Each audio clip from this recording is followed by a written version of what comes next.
Hello दोस्तों, स्वागत है आप सबका आपके अपने केएस स्टडी चैनल पर। तो जैसा कि आप देख रहे हैं, तो आज हम स्टार्ट कर रहे हैं मैथ क्लास 12th का math chapter 1 relation and function, संबंध तथा फलन। अच्छा देखिए, संबंध तथा फलन ये जो है आपका क्लास 12th का चैप्टर है, लेकिन हम क्लास 11th में भी संबंध, समुच्चय के बारे में, संबंध के बारे में, फलन के बारे में क्लास 11th में भी पढ़े हैं।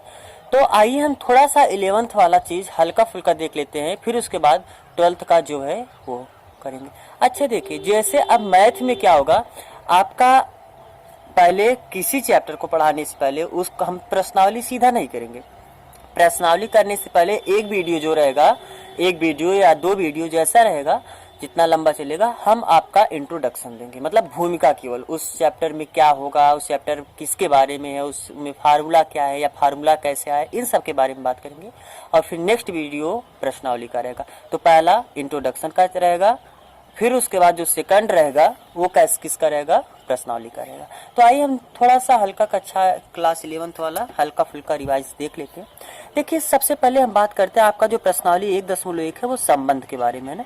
तो संबंध से पहले संबंध देखिए, जैसे हम लोग अपने घर में भी या रिश्तेदार होता है ना, सब संबंध तथा फलन उसी तरीके का एक चैप्टर है। ज्यादा उससे आप समझेंगे, उसी संबंध, घर के संबंध को आप रिलेट करके समझेंगे तो ज्यादा आपको समझ में आएगा। तो संबंध से पहले आइए बात करते हैं, संबंध होता किसका है। जैसे घर, संबंध किसका होता है, किसी व्यक्ति का संबंध होता है। घर में सदस्यों का जो होता है संबंध होता है। घर के एक सदस्य के संबंध दूसरे घर के दूसरे सदस्यों से संबंध होता है।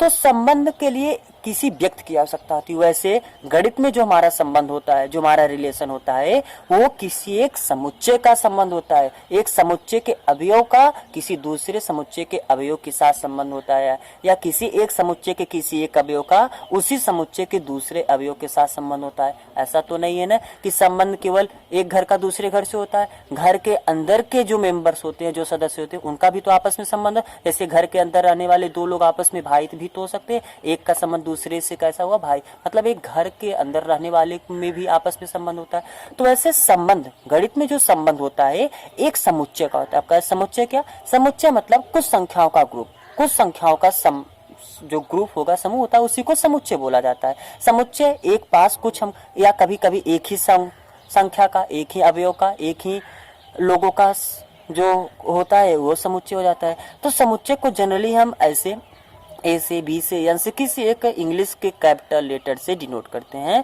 और समुच्चय के जो अवयव रहते हैं उसको हम मझले कोष्ठक के अंदर रखते हैं। तो मान रहे हैं कि एक कोई समुच्चय ए है, एक कोई सेट है, समुच्चय ना, इसको हिंदी में क्या बोला जाता है, समुच्चय। कोई एक समुच्चय हम ए मान ले रहे हैं, बी सी कुछ भी हो सकता है, एन पी क्यू कुछ भी हो सकता है।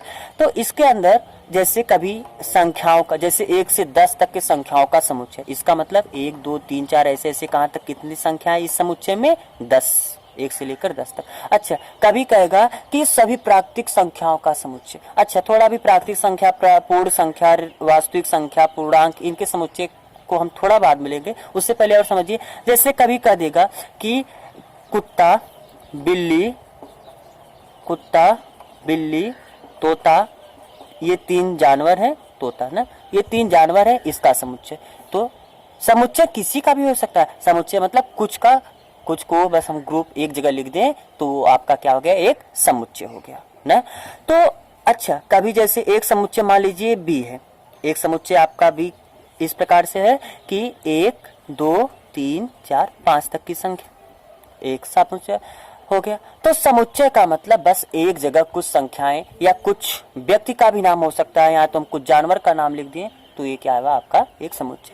अच्छा, कुछ समुच्चय को जनरली हम एक फिक्स अक्षर है कि इस अक्षर से डिनोट करते हैं, इस अक्षर से प्रदर्शित करते हैं। जैसे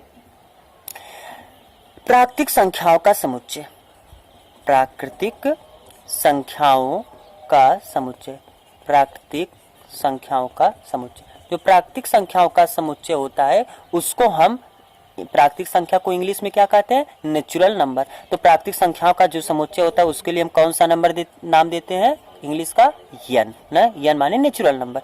तो ये कितना होता है? तो प्राकृतिक संख्या आपको मालूम हुआ। प्राकृतिक संख्या क्या?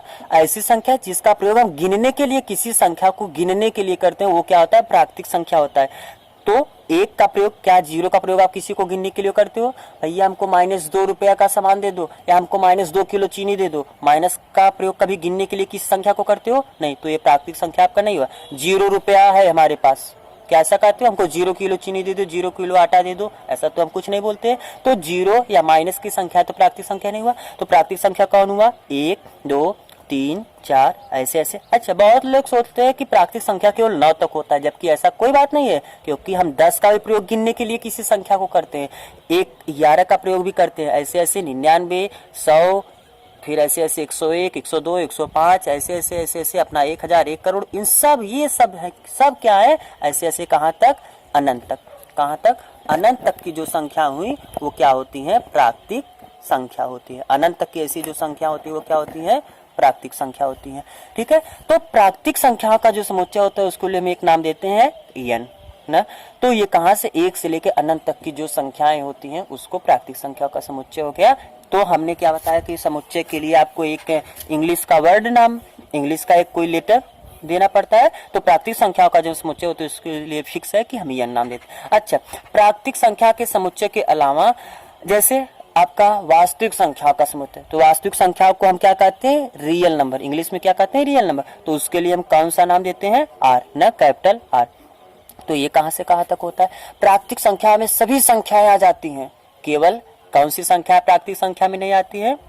जो समृद्ध संख्या में, जैसे आप क्लास 11th में कॉम्प्लेक्स नंबर पढ़े थे ना। कॉम्प्लेक्स नंबर क्या होता है? रूट के अंदर माइनस वाली संख्याएं जो होती हैं वो कौन सी होती हैं? कॉम्प्लेक्स। जैसे √1, √2, √3 ये सब कौन सी नंबर से? Complex number. तो ये आपके रियल नंबर में, वास्तविक संख्या में नहीं आती है। और कौन सी नहीं आती है? जैसे देखिए दशमलव के बाद की कुछ संख्या, एक ऐसी संख्या होती है ना दशमलव के बाद की संख्या, जैसे 0.2, ये आपका भी हम बताएंगे आपको उसमें क्या नाम है, परिमेय संख्याओं में, किस समुच्चय में।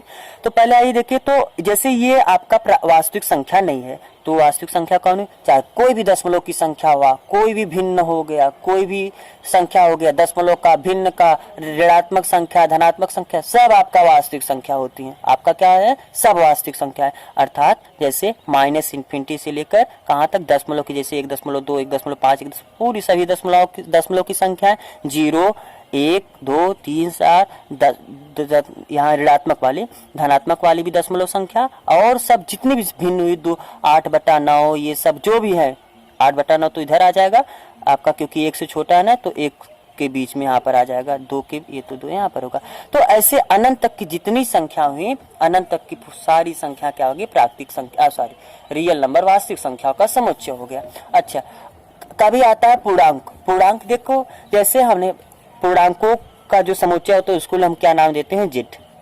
पूर्णांकों का जो समुच्चय होता है उसके लिए हम कौन सा नाम देते हैं? जेड। इसमें कौन कौन सी संख्याएं आ जाती हैं? सभी पूर्णांक, पूर्ण अंक जो शुद्ध एकदम अंक हो, न तो उसमें दशमलव हो न तो भिन्न हो, जैसे 1, 2, 3, 4, 5। ऋणात्मक भी संख्याएं भी आ सकती है, जैसे -2, -5, -6, -8, -9, -10, माइनस अनंत तक की संख्याएं, लेकिन केवल और केवल शुद्ध अंक होना चाहिए, न कि उसमें दशमलव, भिन्न, ये सब के अलावा रियल नंबर में से दशमलव वाला, भिन्न वाला अगर आप हटा दो तो आपको शुद्ध अंक, पूर्ण संख्या, मतलब -∞ से लेकर कहाँ तक? -10, -9, -8, ऐसे ऐसे कहाँ तक?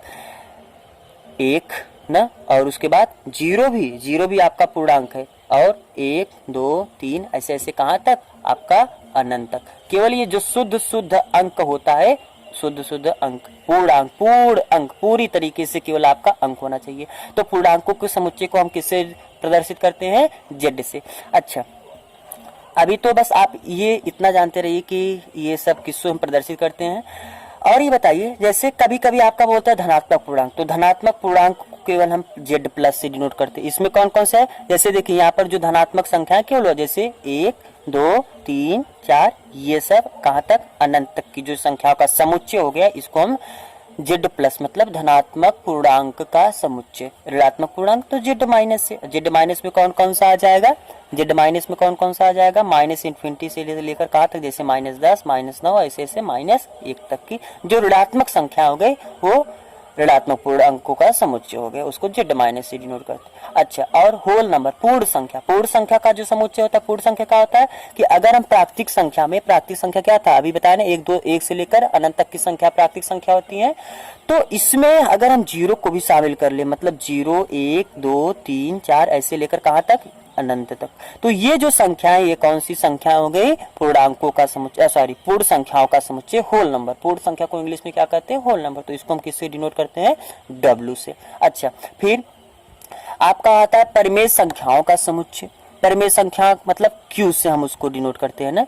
तो अच्छा आप ये बताइए, आपको हमें जहां तक आशा गई तो पता ही होगा कि पूर्णांक क्या होता है, प्राकृतिक संख्या, पूर्ण संख्या क्या होती है, तो बस उसके लिए हम एक इंग्लिश का फिक्स है लेटर की इसी से डिनोट करते हैं, तो आप वो किससे डिनोट करते हैं आप ये जानते रहिए। अच्छा, अब आइए इसके आगे हम थोड़ा सा और अपना चर्चा बढ़ाते हैं।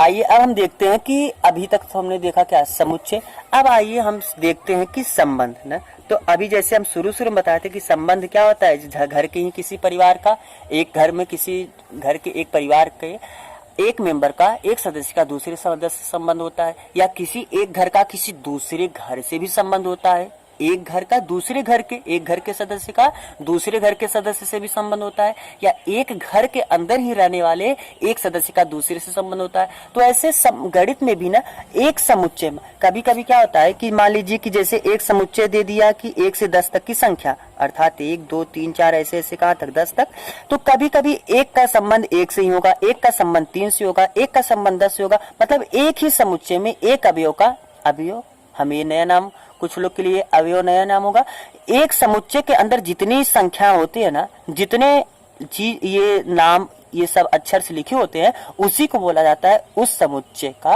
अवयव। तो 1 2 3 4 10 ऐसे ये सब 5 6 7 8 9 10 जो सब इसके अंदर के संख्याएं वो क्या हो गए, इस समुच्चय के अवयव, इस समुच्चय के क्या हो गए अवयव।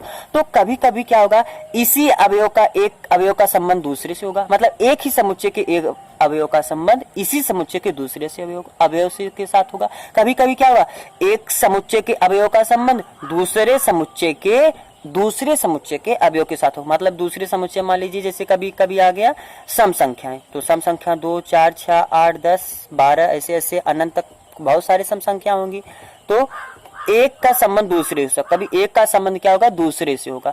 तो हमने क्या होता संबंध, कभी एक ही समुच्चय के एक अवयव का संबंध उसी समुच्चय के दूसरे अवयव के साथ होगा, कभी कभी एक समुच्चय के अवयव का संबंध दूसरे समुच्चय के अवयव के साथ होगा। तो आइए हम थोड़ा संबंध को समझने से पहले एक बात जानते हैं, कार्तीय गुणनफल, कार्टेशियन प्रोडक्ट।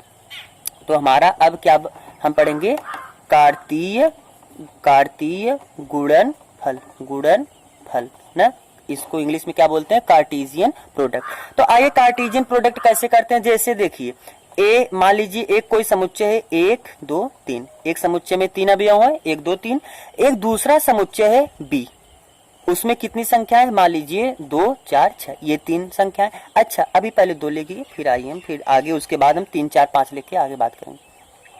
तो कार्तीय गुणनफल को हम एक रास बी से डिनोट करते हैं, इसका मतलब ए का बी के साथ कार्तीय गुणनफल।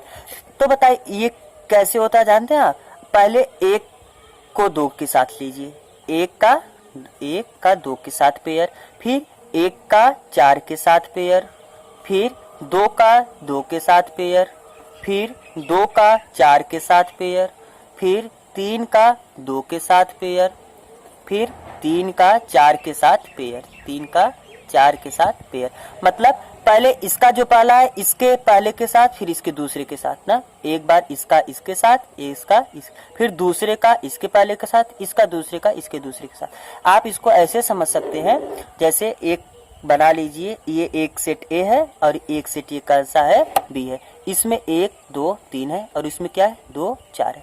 तो पहले 1 का 2 के साथ फिर 1 का 4 के साथ, यही तो हमने लिखा 1 2 और 1 4। अच्छा फिर 2 का 2 के साथ, फिर 2 का 4 के साथ, फिर 3 का 2 के साथ, फिर 3 का 4 के साथ ना, 3 का किसके साथ 4 के साथ, देख लीजिए ये 4 लिखा है, ठीक है। अच्छा, और आइए, तो ये जो आपका आया ना, आपका ये जो आया लिखा हुआ, ये आपका क्या हुआ, ए का बी के साथ कार्तीय गुणनफल। अच्छा, आइए एक दो एग्जांपल और लेते हैं।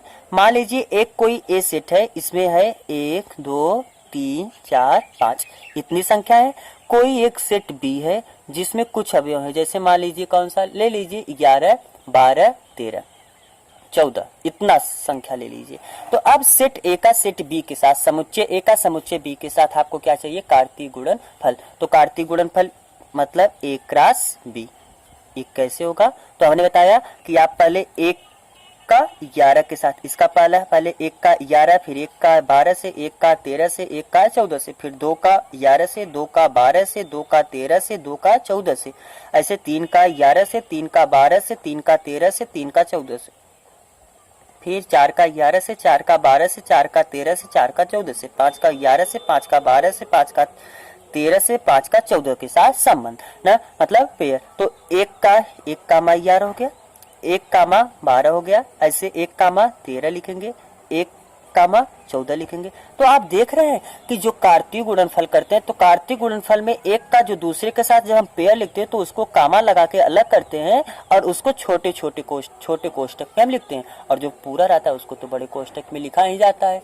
तो ऐसे एक कामा 14, फिर इसी के आगे कितना हो जाएगा, अब एक का सबके साथ हो गया, तो अब 2 का 11 के साथ, 2 का 12 के साथ, 2 का 13 के साथ, 2 का 14 के साथ ना, तो 2 11 2 12 2 13 2 कामा 14 2 कामा 14, ऐसे फिर 3 कामा, अब 2 का सबके साथ हो गया, ऐसे 3 का पूरा, ऐसे 11 के साथ, 3 का 12 के साथ ना, तो आपका ये क्या हो गया, कार्तीय गुणनफल, कार्तीय गुणनफल।